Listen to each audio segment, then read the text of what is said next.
Na komba tata ya mwana pe tata Molimo Santo. Mbote mingi bala na émission Kimia na libala wabino maman Angèle Afonso. Mukona lelo ya solo toye na kat na sujet na biso o tokoloba mukona lelo ya libala ndenge momesano tokoloba tango nyonso Kimia na libala. Lelo tokolobela ekamotali divorce ba jeune fille, ba jeune mariée, donc tozomona été mabala mingi ezomela te. Donc yango nde lelo tozali kolobela sans plus tarder. Nzambe alingaki libala été eko koumela. Ba donc to vana kati Kimia na kati mabala na biso libala moko ya esengo ya Kimia pona bolamu na biso. Ya solo tokozongona mukanda ya Masese 18-22. Totanga kamai oyo tata Nzambe asengi biso na kati ya mukanda bomoi yango nde soko oza na likambo ezotungusu na kati ya libala ke Kimia ezangi bokota na kati ya mukanda tata Nzambe na makomi bokoyeba ndenge nini Nzambe atambusaka biso. Nzambe aza riche, Nzambe nyonso abongisela biso eza malamu mpona biso, apesi biso mukanda bomoi, apesi biso makomi likambo nyonso même tant tosaka mariage na kati na église bapesaka biso Bible. Bible bapesaka biso eza po totangaka makomi, totangaka mukanda ya tata Nzambe toyeba kozwa mateya na kati kuna. Décision oyo nazwa oyo est-ce que soki nasali yango tata Nzambe akosepela? Kasi tata Nzambe na bolingo na ye apesi biso mukanda bomoi. Totanga na mukanda wana na Masese 18-22 okomona Nzambe ateyi biso makasi kuna na kati. Donc voilà, eza esengo makasi. Nzambe aza malamu, aza bolingo. Bolingo na ezanga suka kati na biso bana na ye. Topesaka ye merci na maya asalelaka biso. Kasi eza na mawa mingi tozomona na ba jeune marieux oyo bazongumela te na libala. Okomona bandai oyo elapamaka na jour ya mariage esalaka vraiment passe.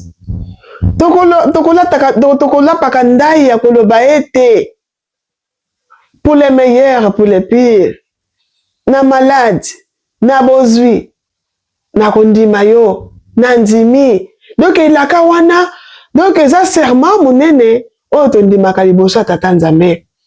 Mais ezosala pasi mingi na serment wana, na ndai wana tolapaka wana, na komona ba jeune marié, ba jeune couple, na tango na biso tozomona vraiment ezosala mawa mingi. Bazobosa na ba ve wana, bazosala liboso ya tata Nzambe, liboso ba témoin na bango, na bandeko baso bayaka wana pona ko célébrer mariage na bango. Po bandeko nyonso bayaka wana bazabe ba témoin ya libala na bino. Et ça ka vraiment pasi ba jeune couple. Vraiment ba nouveau marié, ba jeune couple bozala vraiment na bokanisaka mingi. Na muto ozwi décision kwa koboma libala na yo tout de suite avant zwa nano makanisi décision oyo ozozwa to bozwi bozwa nano makanisi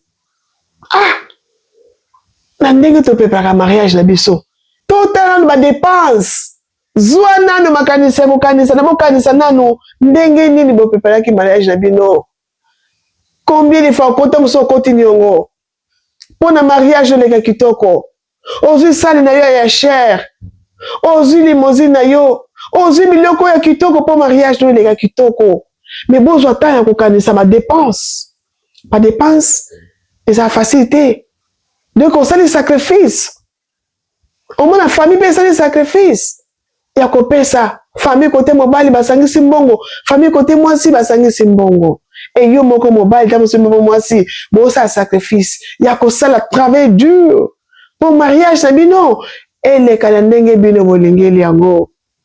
Mais comment boni bozozwa temps ya kovanda te ya kokanisa badepense bosalaka pasi oyo bomonaka ya koprepare mariage na bino ndenge nini bozoboma kaka libala na pete na facilité sans pitié ba jeune marié ba jeune couple lelo toyeli bino pardon ba jeune ezosala biso vraiment pasi Kimia na libala lelo tozali kolobela ba jeune couple ezosala biso pasi na mawa ya kotala ndenge bato bakodeplasaka moto awuti mosika afuti babiye na ye mpona koya kosepelisa bino.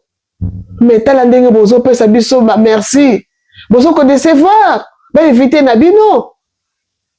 Ba éviter na par-ci par-là, ba muso aux États-Unis.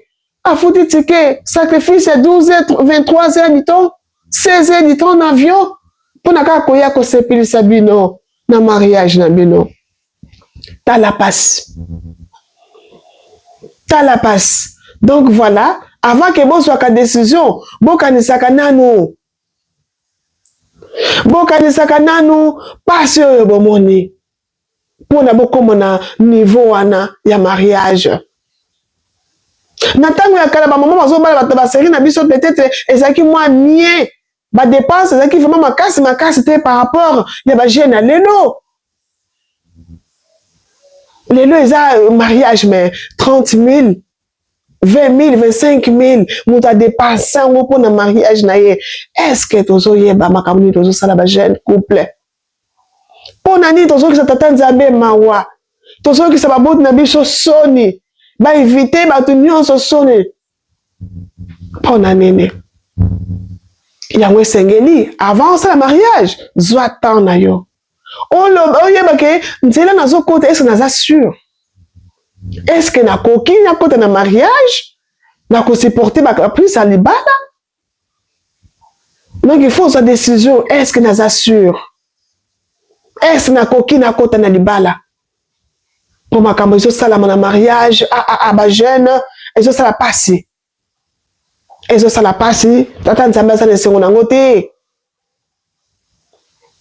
Okomona boye mama oyebite libala to keneki mukolo wana kuna.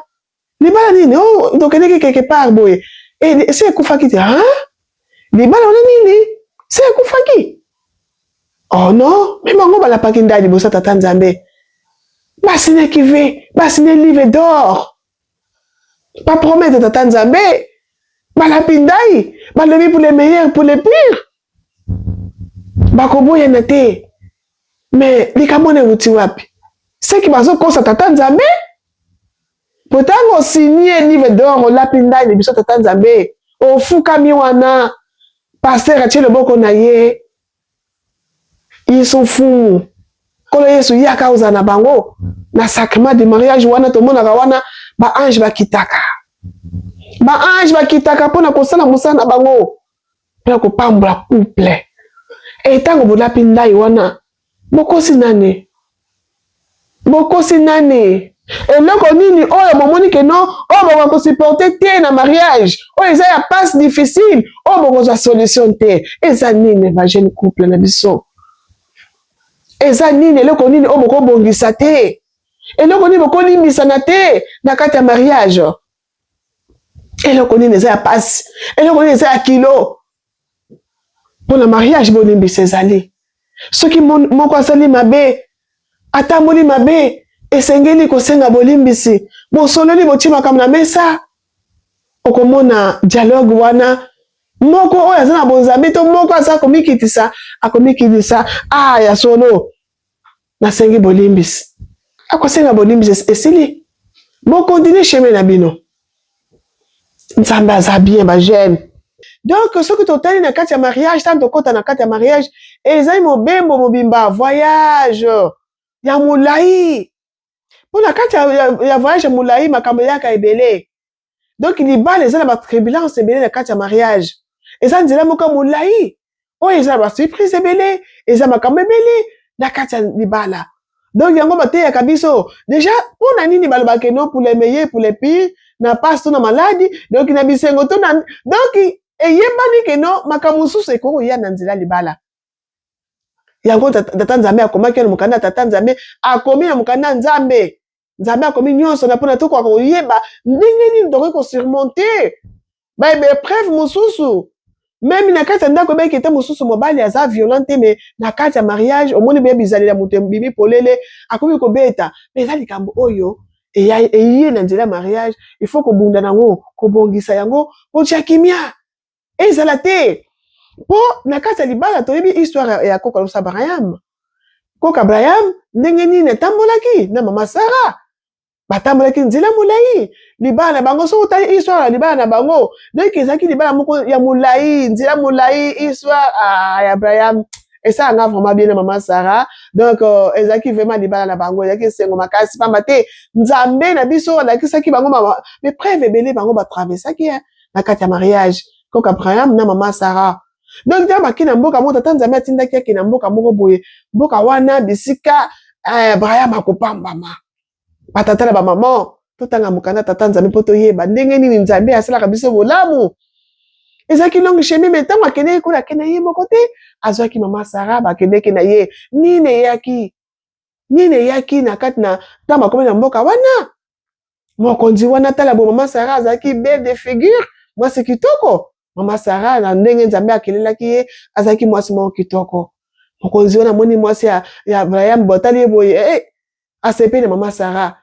atuni koka Abraham asani po mokonzi wana azaki doki mokonzi na kati ya mboka soka ndima keno ale bake mwasi na ngai bakoya kosala ye mabe pona ko se défendre koka Abraham abaki nene aza petite sœur na ngai mokonzi azwi mama Sarah continue na kati ya ndako nzambe oyo apesa libala nzambe oyo ayebi libala nzambe oyo ayebaka nyonso ya biso tata nzambe abimelaki mokonzi wana na ndoto apesaki message kosimba ye te aza mwasi Abraham toyebi tata nzambe na koka Abraham nde bazalaki na connexion tata nzambe alingaki Abraham makasi donc alingaki mingi mpo ayebaki motema na ye mobimba ayebaki motema na ye mobimba ayebaki ye bien mais tala ndenge batambola na kati ya libala tala bapromese koka Abraham azwaki tala ndenge apambamaki arespectaki libala malgré tout mais preuve ni bakutani nango te mama Sarah avanda bambula ebele na koka Abraham mwana azoya te kasi baboyanaki te wana eza basurprise ya libala makambo yake pour les meilleurs pour les pires bomoni bapire batata na bamama pire wana eyaki wana kati ya mariage na bango pire eyaki ke mama Sarah azoconcevoir te azomema mwana te donc azobota mwana te wana babe yango pire na kati ya mariage mais banembaki te mais tata nzambe azalaki na bango elongo nini esalamaki nzambe aye kovisite bango tata nzambe ekoli tata mosantu baye kotala koka Abraham baleki na ndako alobi bokobota mama Sarah alambi yao koyamba bapaya ndako eza très important bajeune couple oyo bozobalaka très important koyamba donc ntango ayambi bapaya wana bayaki wana balie basilisi na suka nango abia okobota mwana mama okobota mwana elaka tata nzambe apesaki wana na mama Sarah ekokisamaka mpo nzambe aza nzambe bapromese ayebiki libala eza makambo ebele eloko ezali kotungisa libala na bango mama Sarah ezali kotungisa makasi tala age mama Sarah azalaki nango mpo ya kobota mais nzambe abilaka nini eyaka na kati ya bonheur eyaki malgré tout pasi ezalaki kotungisama ezalaki bonheur mama Sarah amonaki loboko ya nzambe yango wana na kati ya mariage toyebaki mariage eza makambo ebele eza basurprise ebele na nzela ya mariage na nzela ya voyage ya mariage oyo tozali makambo ezalaka ebele kasi na nzambe elongo tokolonga yango wana eloko moko te oyo ekosala kende bobalani sikoyo kende bobomi libala sikoyo eloko moko te bokosala yango bokovanda bovandi bobongisi eloko moko bomama libala na bino te moto troisième personne akota te aboma libala na bino mpo deja botie nzambe liboso mpo nzambe akomi deja na centre mariage na bino pourtant babengi tata nzambe aye wana atie loboko akomi na centre nzambe moto akomi sikoyo na katikati na bino bokobanga nini mpo na nini tozozwa ntango wana te ya kotanga mokanda ya tata nzambe ya kokanisa bapasi oyo tozomona avant mariage badepense tozosala batata na bamama bajeune couple toyoka esengo ya robi kaka olati robi ya kitoko ya pembe tomona mobali oyoka esengo kaka na bali jeune fille ya kitoko ezosala vraiment soni ezosala soni bokoyokisa mpe bambangi na bino soni okasi ta mosu bapare bateyi yo te nzoka bateyi bino bozokoemilie même église même bapasteur oyo bapamboli bana na bino eza kitoko te combien de fois tata nzambe aza na mawa bajeune tochange bajeune couple na biso eza mpona bolamu na bino ndenge mokanda tata nzambe ezali koteya biso butu moi na kati ya libala tozali komona libala eza makambo ebele toza na kati ya mokili ya masumu mokili oyo etondi makambo ndenge na ndenge ba turbulence na kati ya mariage, bituma na kati ya mariage. Libala ebundisa makabutu moi. Mukana tata Nzambe loba yango. Ebundisa matango nyonso. Kasi Nzambe totia liboso. Ya solo Nzambe aza malamu aza bien.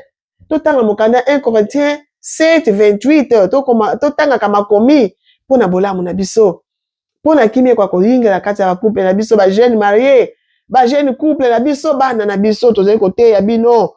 Eza pona bolamu na bino. Libala esengeli kozala motema monene. Motema monene. Motema molai. Patience dans le mariage. Motema pio. Ata oyoki mobali na yo asali likamoke. Na yoki mobali na ngai asali boye. Il faut koyeba baninga nini ko vivre na bango. Oyo ba komemela ko ba message. Pour ba jeune couple, mingi tozoma ba jeune mingi. Makambo ezo sala pasi, ta mususu biyoka yoka pe pai. Bobosana.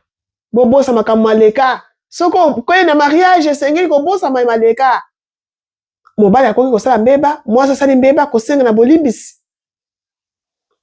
Koza motema wana ya patience. Libala ezaka passion. Libala ezaka maîtrise. Kanga matoi na kati ya mariage, ko kanga matoi na libanda po yo kakate na mai o ezovuta libanda. Po otala kaka mai o etali libala na bino. Wana bokova na kimia. Wana kimia ko na kati ya libala na bino. Na motema moto kati ya mariage eza mabe. Ngo yeba kaka mobali na ngai azotamba na nani, camarade ne nani, na libanda autaki wapi. Papa ta musa uti place babete mais oya na ndako azuma retard ya bis bien na train. Auti musala mais comme si j'ai akanda na kati ya ndako. Et comme si j'ai akanda trouble pe bani na kati ya ndako. Obosani et la kati ya Nzambe opesa ki na Nzambe. Obosani yango. Mais yamba muninga na kimia. Donc matinga motema munene. Okoyeba uti wapi. Motema patience. Patience. Donc ata iloko moko ezozanga bino na couple na bino mais oza na patience. Oza na elika ya tata Nzambe. Oza na elika ya Nzambe akosala nga bolamu wana. Moko akosala mbeba mwana mobana mukana tata Nzambe. Nzambe aza bien, azote ya biso butu moi. Azote ya biso butu moi mukana tata Nzambe. Corinthiens 3:13-14. Totanga kama komi. Esengeli bolingo tozala boboto kati na bolingo na biso. Boboto ezala kati na biso. Mitema na biso ezala malamu pio. Nde tokoumela kati ya libala. Po libala tozomona lelo ndenge ezosala keno te atako te simi na ngo te bala moko na ke na ngai. Lelo okovana okimia. Omoni ko sala lelo kote mena misa tata Nzambe Nzambe apesi yo mukongo. Okovana pe bomona ozobala suste. Pamba te na famille wana o abize na kati ya famille wana famille wana bani kolela. E bakotala ba garçon oyo aumela na bana basi te. Mais kasi bako ekozala no pasi. Te garçon wana aumela na libala te. Mwana mwasi wana do kazaka bien te na kati ya libala asa respecté. Yango boke bakaba jeune ya kobomaka mabala pamba. Na kati na régie kuna bo pesa biso lo yembo.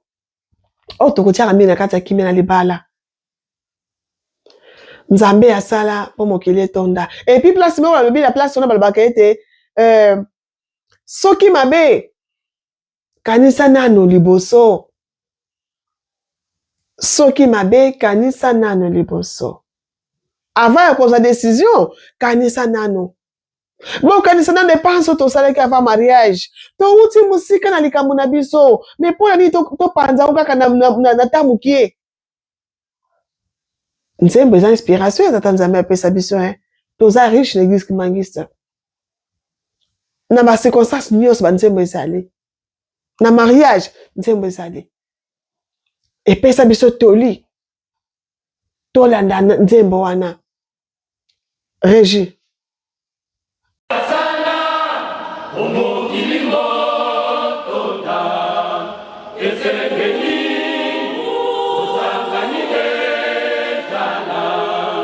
Mambo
Voilà, merci beaucoup na Régine na yembo kitoko popesi biso. Donc voilà batata na ba mama ya solo. Tokolo bakatango nyonso na kati ya kimena libala nzambe aza bien aza malamu. Na kati ya bolingo ndenge tozoye kolobela tobaki na kati ya bolingo nzambe ndenge nini azoye koteya biso. Na kati ya bolingo soki moko asali mabe toza bata mabe na kati ya mokili. Berere ezangi na biso te na kati ya libala. Mabunga ezangi biso te. Mais kasi na mabunga soki ye na erreur wana tosalaka wana yango te keno ezala lokola porte ya koboma libala. Il faut kolimbisaka. Kolimbisa na biso na biso. Po eza bolingo na yo. Tala nano bolingo na yo. Bolingo ya yo. Moto oyo lingi na motema na yo mobimba. Ata sali likambo ko esepilisi yo te. Bo solo la meyable bo senga na bolimbisi. Limbisa moninga. Surtout soki moninga afukami yo afukami. Asengo bolimbisi, mama limbisa ye. Papa soki moninga afukami asengi bolimbisi, limbisa ye. Po yango nde esaka preuve d'amour. Kolimbisa mabunga na moninga asali pe kobosa na yango. Tomonaka soki moko asali mabe, soki asengi bolimbisi, soki kaka likambo ke esala mipoto ya bato, bisika bato bavandi makambo ezangi te. Na kati bandako. Mais eza te ke koma lokola sujet. Ya kolobelaka moninga tala likambo salaka ngai likambo ke kaka orapele ye wana ezaka bien te ezangisa kimia nzambe asengi biso vraiment kolimbisa na kati ya mariage osala likamo boye likamo ozali kosala kitoko te senga bolimbisi zala na motema kolimbisa mobali na yo za motema kolimbisa mwasi na yo bongo boke musika na kati ya bolingo na bino bolingo ezali motema molai bolingo esengeli kozala na motema molai bolingo esengeli kozala na boboto okomona nde kimia tata nzambe ekoyingela kati ya mariage na bino mwana moto bakoteyaka ye na masese merci mingi bandeko bonso balandi biso mokolo na lelo na kati na sujet so tolobi mokolo na lelo nzambe aza malamu aza bien nzambe aza bien makasi tolandaka mateya ya butu moi mateya eza riche na mpona biso bana tata nzambe mateya ezaka riche soki na papa oyoki te okoyokana na kati ya église soki na église oyoki te na émission kimia na libala tozoteyana otie kimia na libala ozolanda mama je ntango bakoteyaka butu moi kimia na libala tia télévision kimia na libala ata mama atelemi ndenge nini o papa asiliki makasi tia kimia na libala kombo na kaka esalaka biso kilo kimia na libala nzambe alingi biso tovanda kimia na kati ya bafaye na biso kimia wana yango nzambe nde akumela kati na biso na kati ya kimia na libala nzambe akopesa biso basolution na baproblème na biso oyo ezoyaka kati ya bandako na biso soki otie kimia na ndako na yo okomona loboko ya tata nzambe na kati ya mariage na bino boboma mabala bongo te bagene bozwa ta ya kokanisa ndenge nzembe elobi zwa ta ya kokanisa bapasi badepense bowuti musika moko bowuti bitumba bo bodeki nango afa bobalana bitumba ba gauche à droite bazobundisa bino mpona mariage bokanisaka avant ya kozwa décision ya komona libala kanisa bisika bowuti bokanisa ve oyo bosali liboso ya tata nzambe bapare mpe na bainvite na bino ya mariage soki tolandi mamate ya bongo bagene soki tobangi tata nzambe tokosala susu makambo boye te ya solo nzambe aza malamu aza bien tosepelisa tata nzambe na se ya ntango po nzambe alingaka tosala bolamu merci mingi kuna na régie tozalaki bongo na nsima kamera na lisungi ya papa Domingo Simbala merci na équipe mobimara teki UK merci na bandeko banso ya rateki à travers le monde merci na balanda émission kimia libala radio télévision kimbangise la rateki UK merci tomoneli bongo mbala nsima na sujet mosusu teme na biso mosusu ya sika na komba tata ya mwana pe tata Molimo Santo amen.